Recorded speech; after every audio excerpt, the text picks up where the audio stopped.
Diary of a Sociopathic Mother-in-law next door. Entry. Today's date is Tuesday the 25th of November 2025. It's around 9:30 a.m. Lovely sunny morning, cool, crisp, bit of grey cloud in the distance. Seems like it's been raining non-stop for the last week. It's very damp and soggy. Anyway, that's enough of the weather forecast. So it's been about 10 days since the last entry, and if I remember rightly, the Husk had sent the beacon a message. Oh, this week when I'm talking all right, you fancy catching up for a cup of coffee? And we were just in awe of her complete ignorance. You've done some of the most cruel, done and said some of the most cruel and callous, hurtful things in relation to your own daughter. You've clearly been lying here at 8 a.m. about the boogeyman, about me. That's your daughter's husband.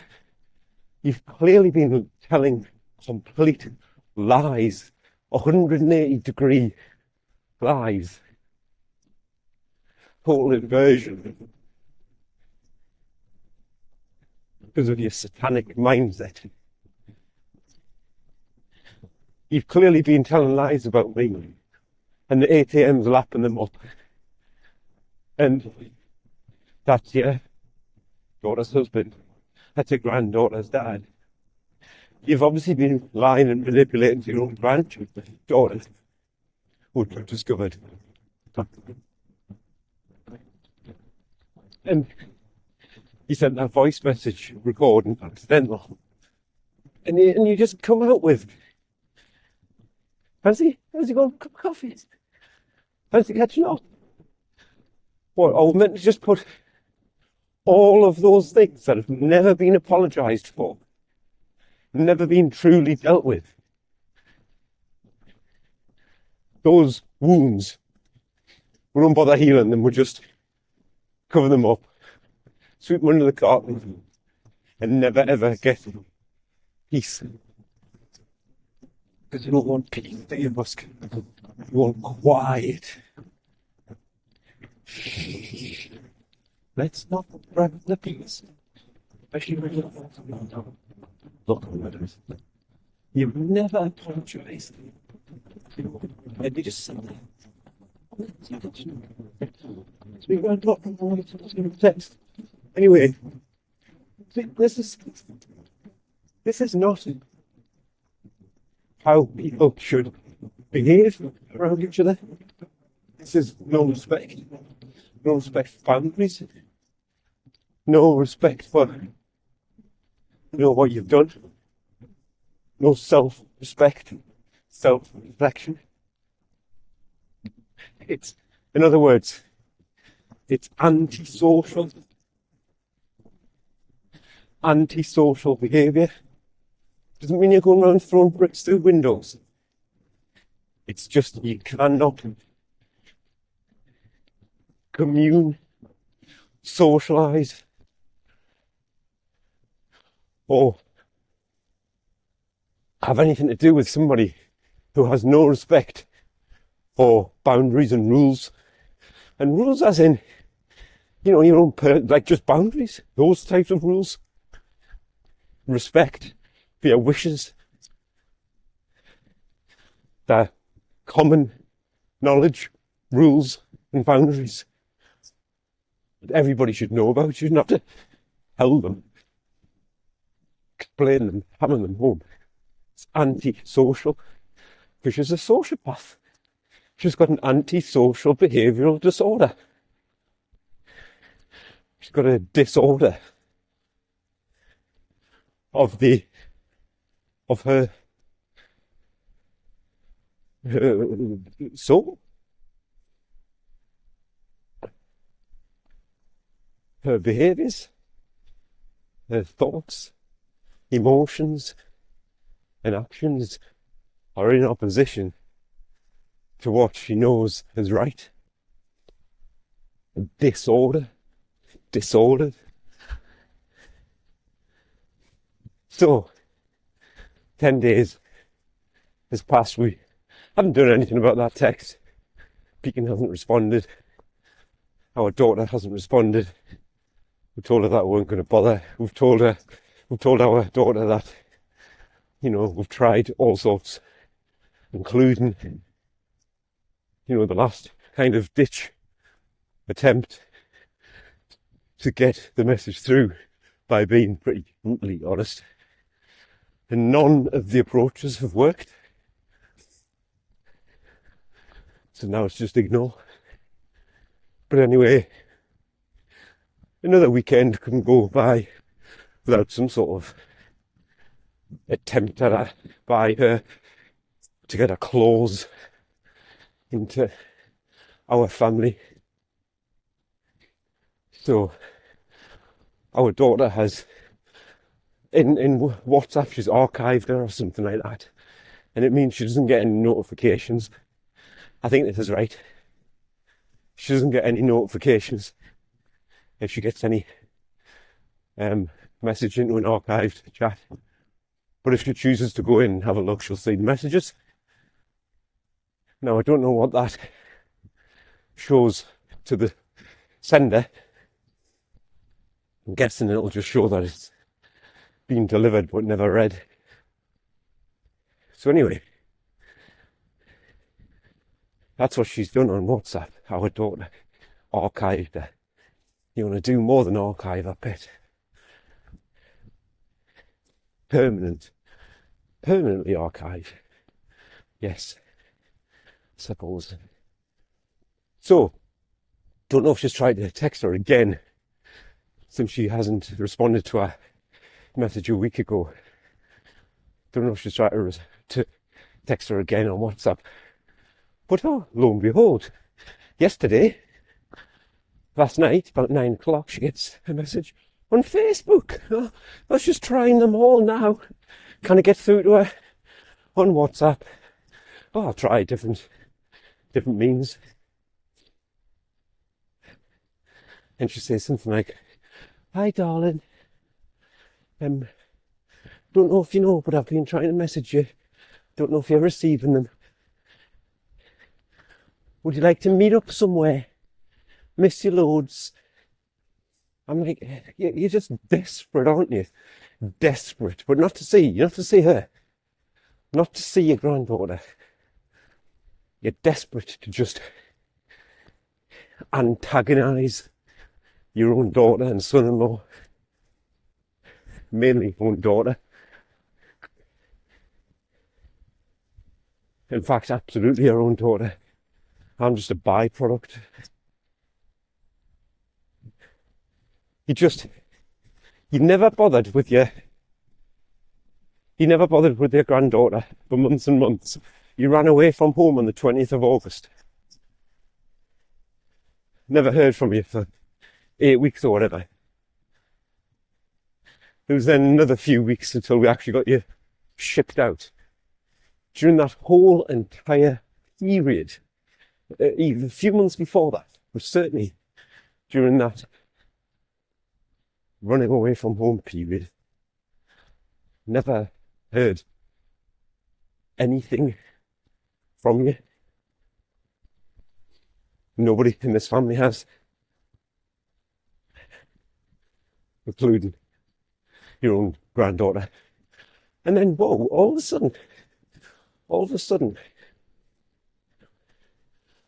literally within days, 2 days of getting you eventually shipped out for good, within 2 days, you mysteriously, miraculously have remembered you've got a granddaughter, and you'd start spinner. You just happened to remember that you've got a granddaughter, did you? No. So, timing's not a coincidence, Husk. And we know this is just, you've lost your supply. You were still getting a supply from me during that last period of moving you out. Dates in the diary, communications.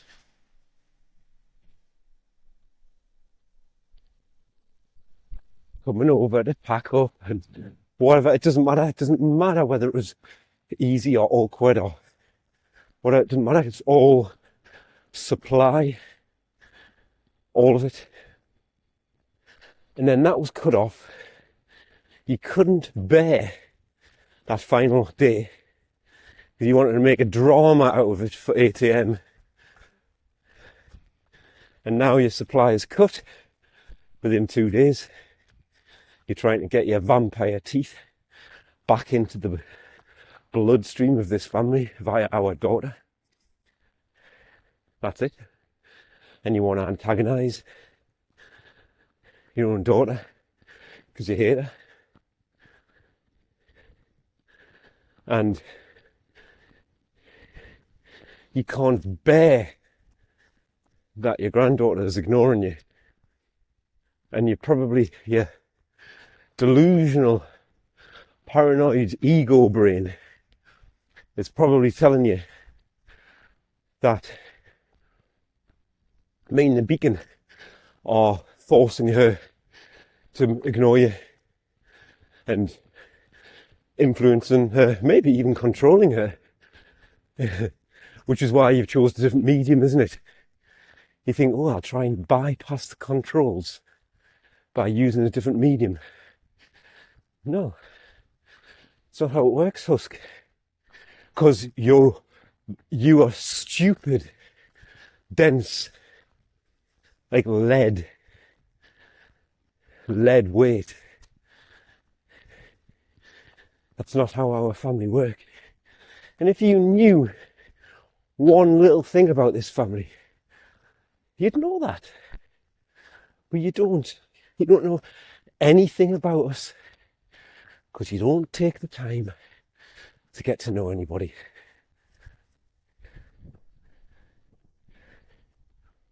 So, yeah, just trying a different medium.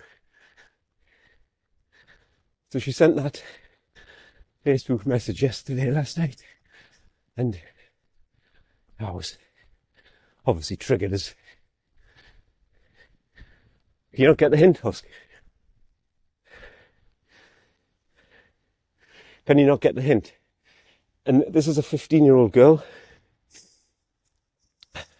You have no legal entitlement. She's not your daughter. You have no rights. I've said this on here before. You have no rights. This is no different to if we had a family that we were friends with, and then me and the beacon fell out big time with the adults. And the adults, they may have had Daisy's contact details previously, almost like surrogate auntie and uncles, you know. That's often what good friends of the family are like, aunties and uncles. And you might have each other's contact details, especially with a 15-year-old. But in that scenario, if you fall out big time with the parents, you don't just text the daughter and say, oh, I know your parents hate us, and you know, that I'm a moral scumbag, and that I don't know the difference between right and wrong. But do you just want to ignore the fact that I hate your parents and come in, you go out and meet somewhere? That you get locked up. Grooming. It's inappropriate at best. It just that's no different. But she thinks she's got entitlement, just like she does with everything in her life. Entitlement. Like she can just bypass us and coerce our daughter into meeting up somewhere. What do you mean, meet up somewhere? It sounds very off, doesn't it? Do you want to meet up somewhere? It's like an affair.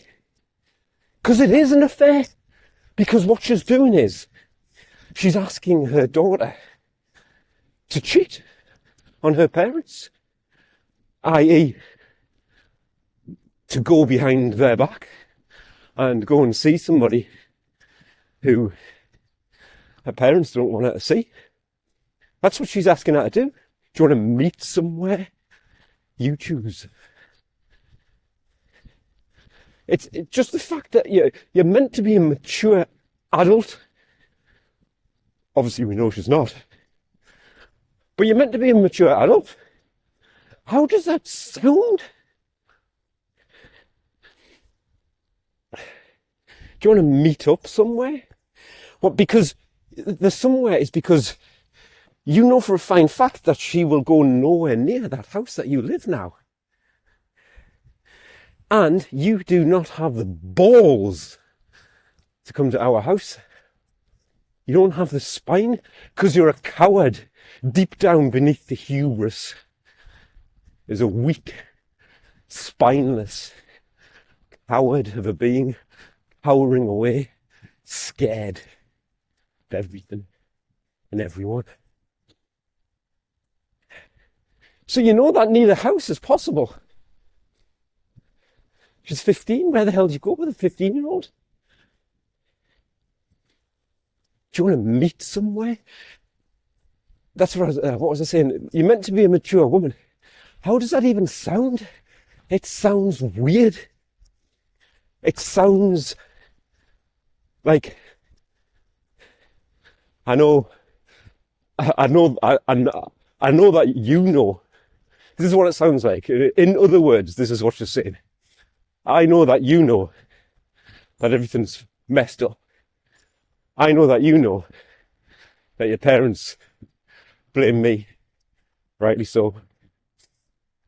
I know that you know that I've said some really horrible things. I know that you know that Michael's a dick. Sorry, ATM, Freudian slip. Was a dick. But you just ignore all of that and meet up somewhere so you can abandon your conscience and your true self and your true understanding of what the difference is between right and wrong, your own morals, during this critical phase of your development, during your adolescence. Do you want to just screw all of that and just come and meet us, make me feel better and make me feel like I've got one up on my own daughter who I'm envious of? Fancy doing that, 15-year-old? Fancy? Help me, because I'm an immature little child. That's what that sounds like. In other words, that's what she is saying.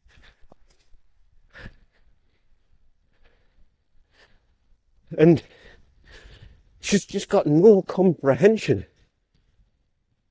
around how it sounds. Because she's got no empathy. Because she's got no awareness. She's got no self-reflection. She can't take a step back and look at the bigger picture and look at that text and how it sounds like to the recipient. She doesn't have the ability to do that because she's all ego. She's perfect. No, nobody who thinks rationally would send the text worded like that. If you were rational, you'd be going through the parents anyway, because at the end of the day, she's still legally a child. So, no rational person would word the text like that. She just wants to... Well, ultimately what she wants to do is she just wants to stick another middle finger up at her daughter. That's all she wants to do. By manipulating what she sees as a young, vulnerable child. Which is not... Well, she is vulnerable, but not in the way you think, Husk. In terms of mental age, maturity, emotional spiritual and mental maturity. Our daughter is right where she needs to be. 15. You, on the other hand, I'd say you're maybe 6, 7 at a push.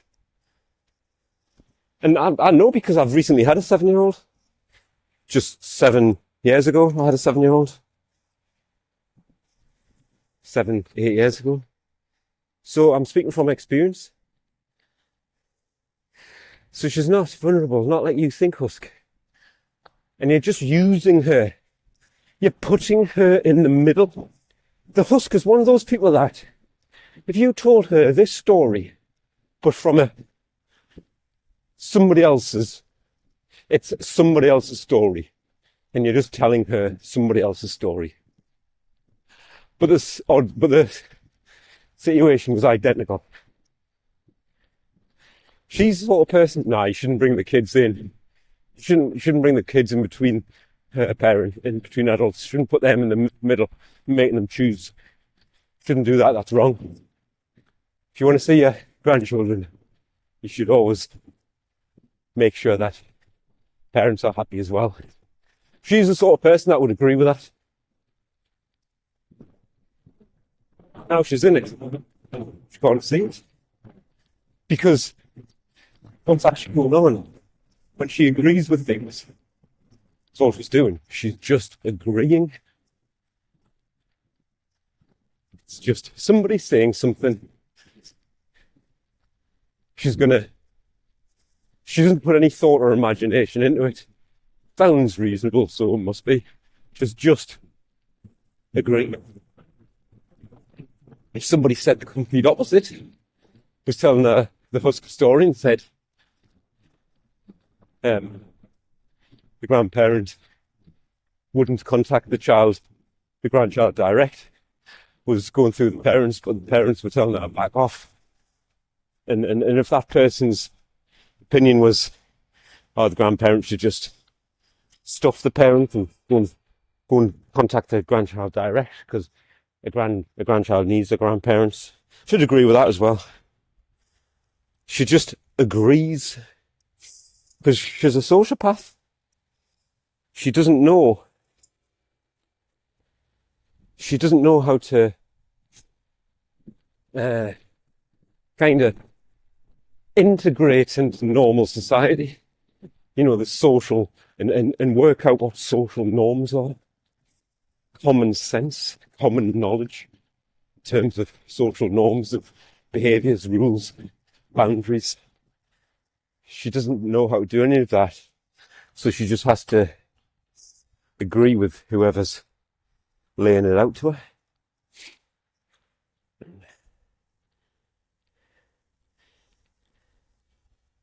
So where was I? So yeah, she's pretty sick. Just putting our daughter in between us. And it's sick. You shouldn't do that to a kid. At best, it's confusing, frustrating, and at worst, it's traumatic and could have long-term psychological damage. And if you think that's an exaggeration, you need to think again. Kids, remember, their version of, something traumatic is obviously different to an adult's. They are still in the process of armouring themselves with the appropriate tools to deal with all of the challenges that life throws at you. And this is the key stage, adolescence. So she's totally messing with her. She's dangerous. And she doesn't know. She's got no awareness of this because she's so selfish. As long as I can get my claws into her. She would love nothing more than to be sat in some secret location with our daughter, knowing that our daughter has done it without our consent, because then she's a sociopath like her. She would love nothing more than that. That's what she's actually trying to do. If you look at it, why is she desperate to meet her? All of a sudden. But yeah, who would do this to a child? Who would put them in this psychological tug of war? She doesn't care. It's just another example of what I've been saying right from the start. She does not care. She doesn't care about her granddaughter. She doesn't care about me. She does not care about her daughter, the beacon. What she cares about is being right.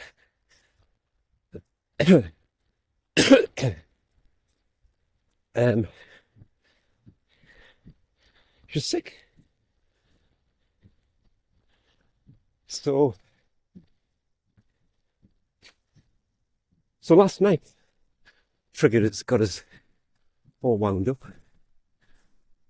when I realised, our daughter is, as soon as she discovers that she's had a text off her, she does screenshots and sends it to us, and we just give her, a bit of empathy and say, oh, we'll talk about it tomorrow. It was, late last night when this text came through.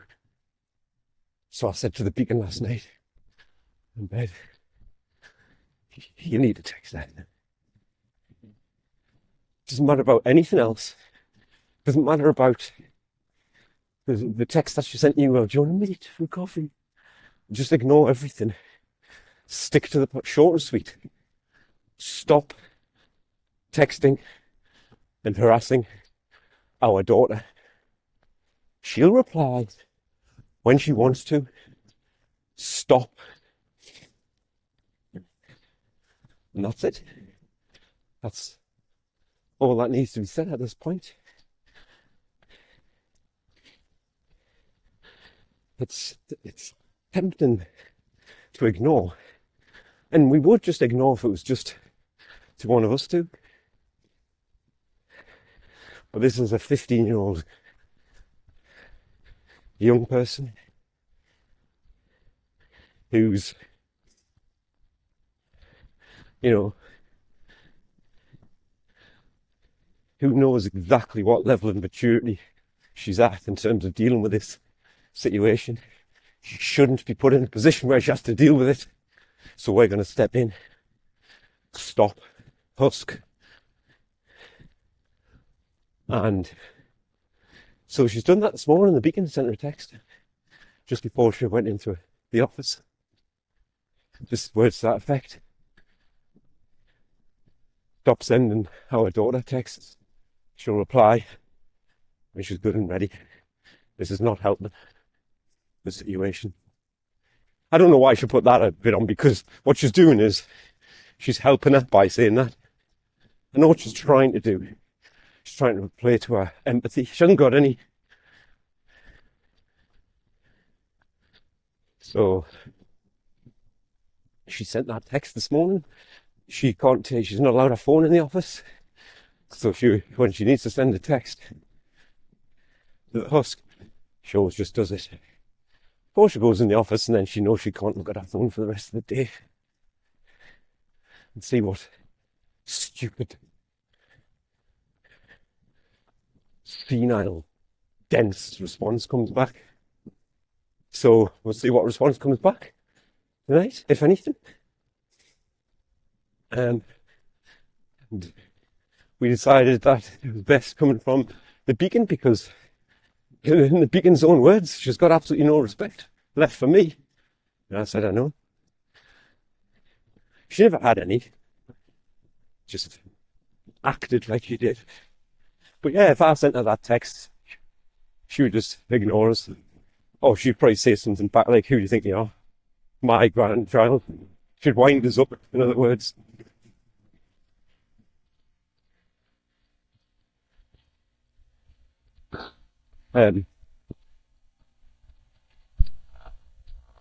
So the beacon thought it was best coming from her. least then, like, this is what the beacon says, at least then she can't blame me, the boogeyman again. But I'm not bothered about being blamed. What she needs to know is she needs to stop. So we've asked her once nicely if she, depending on what response comes back. But I told the beacon, but she totally understands. I've said to the beacon, doesn't matter what comes back, just ignore it. Just ignore it. Don't try and hammer home the message. Don't get into any sort of debate. Don't answer any other questions that she might come back. She just wants engagement. She's got you. It's worked. To a degree, it's worked. She's put out the hook with a worm on, which is texting our daughter. Now she's hooked the Husk, the beacon back in. But this is, so don't actually get hooked. Just put up a boundary. Stop doing that.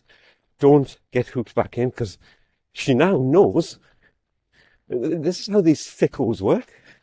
She now knows that this is what gets to you, contacting your daughter.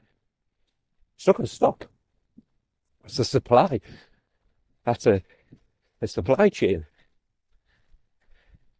She's desperate for supply now. So anyway, let's see what happens. But if she keeps doing it,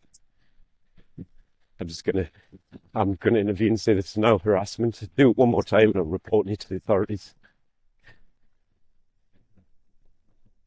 Not bothered what she thinks. Whether she respects us or not, it doesn't matter.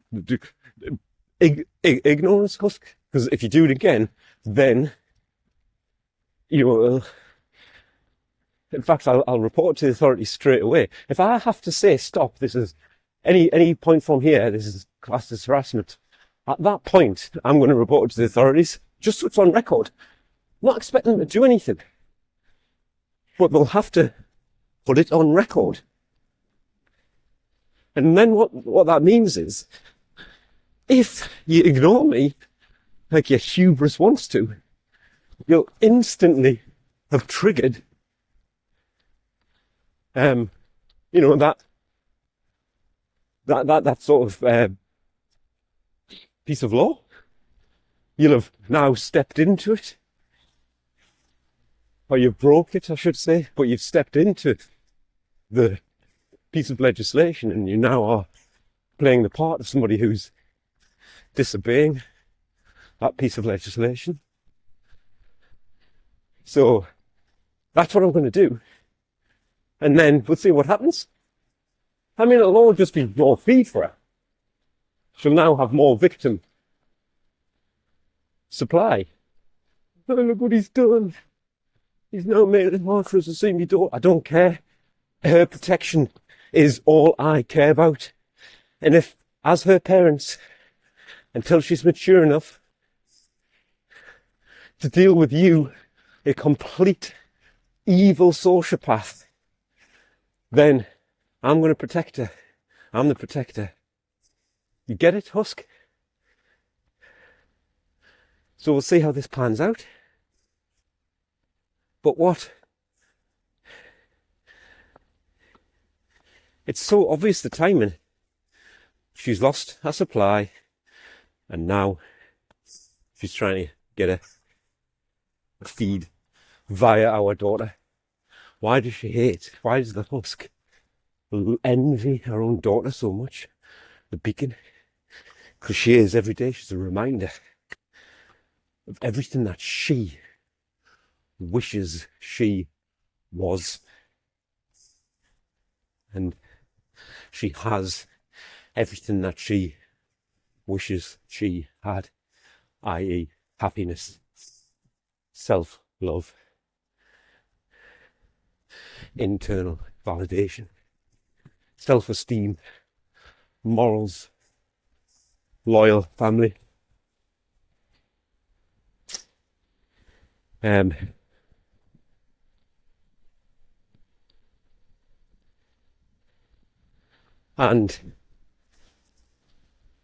a husband who would literally die for her, and a daughter who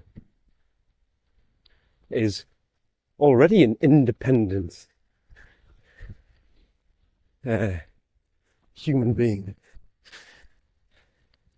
and is already a million miles more advanced than Husk ever could be. That's what she's envious of. She's not envious of roadkill.